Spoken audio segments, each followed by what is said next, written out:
Nick and Curtis are back in the EziTorque studio with another episode. We've had a couple of things on in the last couple of weeks, Curtis. We've been putting a few more reviews together. Yep. And I took my hand at it again and jumped in the C63. Well, before you say again, was your first review. Oh, well. So I've been, carrying the load here. So, Yeah. But no, it was good. We had the C63. I had the feeling that you were going to come and steal it off me, but we ended up, reviewing it together. It's a great car. Well, as everyone knows, I really, really, really, really like it. That's right. Apparently. Yeah. And look, I do like it. It sounds amazing. It goes as you'd expect it to go, and it just looks good. It's a luxury muscle car. C63S does everything I expected it to do, and a little bit more. And I think I'm really glad as well that we got a chance to give it a go, because from what I hear from Mercedes, it's the last V8 in the C63. That's what they say. Yeah, so, V8 rear-wheel drives, obviously we don't need to go over that again, but in Australia we know how much we love them.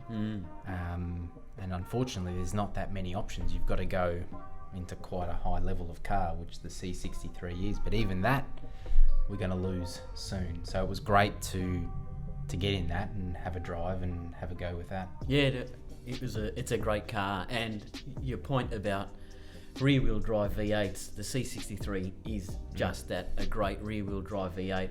It goes, like we said, like it should. It sounds like it should. Twin turbo, intoxicating, the way it performs.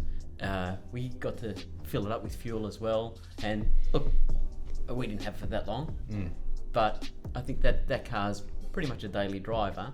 Yeah. And it returned pretty good fuel economy based on everything that we had in front of us. Yeah, and look, you're not buying it for, to beat fuel records and, get maximum, litres per kilometre, but it was, what did I just say, litres per kilometre? Doesn't matter. Kilometres per litre. Yeah. I think everyone knows where we're going with it. Look, and we know Aussies love their rear-wheel drives. They love their V8s. Holden no longer being produced in Australia with a V8. Ford the same. And just look at what the prices of SSV Commodores are doing. Those red lines, they've gone through the roof. They're selling for more now as a used car than they were as a new car. And I think the COVID tax has really bumped that up as well, by the sounds of things. Yeah. Cars that maybe the used car market in general has really taken a bit of a rise, and particularly for those kind of cars, they're if you find a good one, it's going to set you back a bit.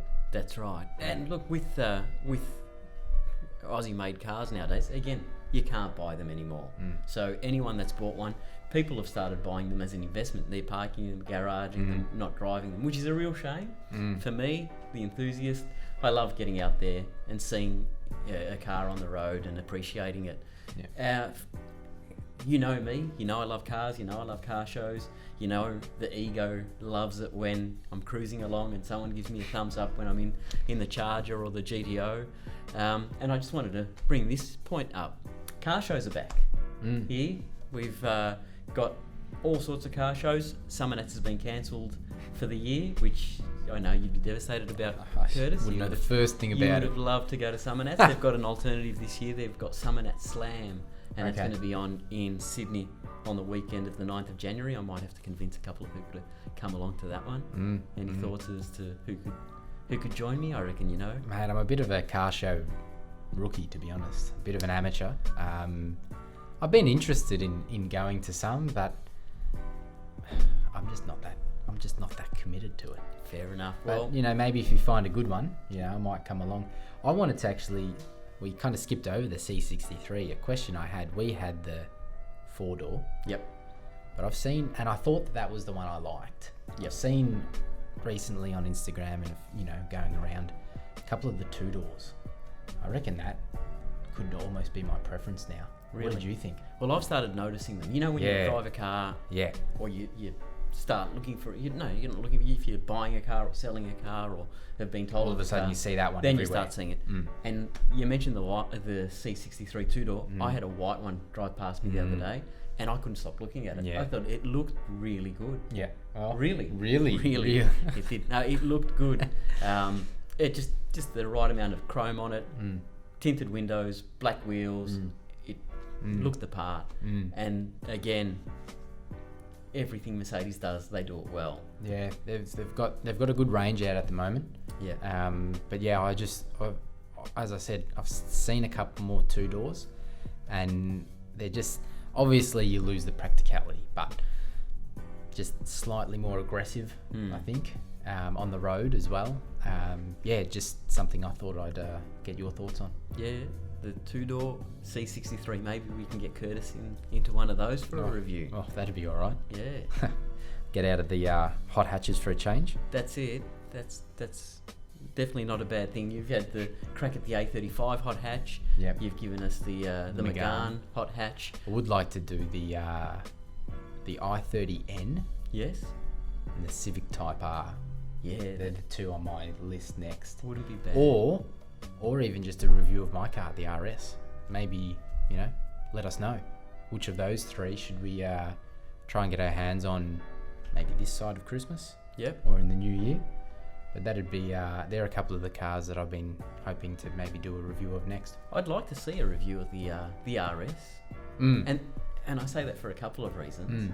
Our friends at the Grand Tour, Yeah. so Jeremy and, yes. and the boys, they've done an episode. Yep. It was quite an old one where Hammond had a Mustang, which would have been me, and Clarkson rocks up in the RS. Yep. And that was an interesting little comparison. But Yeah. now they've got a special coming up. Yeah. And I think Hammond's in the RS. But he does all kinds of modifications to it, I think. Yeah. Because they go off-road and do all kinds of things. Yeah. So, yeah, it would be interesting. So I wouldn't mind.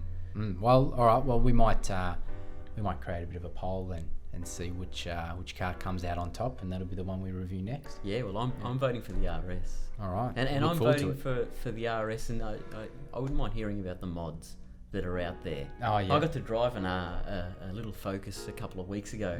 This was the XR5. Yep. And I was very impressed with it. It went amazing. You told me you were surprised. And it had a fair bit of work had been done to this particular car. Yeah. And one of the things I enjoyed, it had, I think it was called a crackle map, Yeah. which meant it would backfire and throw flames. Yeah. So, I believe it. I want to sound like an expert. Go on. If it's set up to run rich, Yep. the flames is the unburnt fuel, isn't Yes. it? Yeah. To do it. Yeah. Every Hey. time. Hey, not bad. So, that one, because I know the one you're talking about. It was it's a nice car. Yeah. Yeah, it's So- a good one. But obviously the XR5. So that one's front wheel drive. Yep. Which then became the ST. So Yes. they're the front wheel drives. Then you go to the RS with the 4-wheel drive. So, I think there's plenty of. I mean, they're the cars I'd like to review. I'm sure you've got a bit of a list as well. Yes, I will. I'll put a bit of a list together and I'll throw it out there to our audience. And we'll start to get everyone's thoughts on what to review next. Yeah, sounds good. But I do want to bring it back to the car Oh. show scene. You know, I don't have anything to say. No, I only want to bring it back because Friday nights and Saturday nights are always popular nights for people to jump in their cars and go for a cruise. The weather's gotten better now, and people are out and about. Yeah, I think that's definitely something in the new year that we might look to do. As you rightly pointed out, weather's coming good. That would be, there you go. That's the car show I'd come to. There you go. Yeah. All right. Well, everybody, if you want to see Curtis at a car show, I don't think they do. I do, and I'm sure we can get a few of our little fans to vote for Curtis to rock up at the car show. Maybe you can do a bit of a walk around. Tell us about each and every car at this car show. Each and every one. Yeah, why not? You could be the car show scrutineer. Yeah, as long as I got everyone's notes on what the cars are. Yeah, that's all right. All right. Well, no, that all sounds good, but I reckon we'll leave it there. Don't you think, Nick? Yeah, we can leave it there. No Yep. problem at all. Thank you once again for watching. Make sure you catch us on our socials, Instagram. We're on YouTube, and keep watching. Great working with you this side of 2020, Curtis, and 2021 will bring. We bigger and might better fit things. one more in for 2020. Hopefully, we'll have James along for that one. Yeah, look, he's a notable absence again. I think he's gone camping. Maybe he'll Yeah, take some actually, photos. we'll get some photos from that, and you should see that on Instagram. Yeah, watch out for James. As long as he brings his car back in one piece.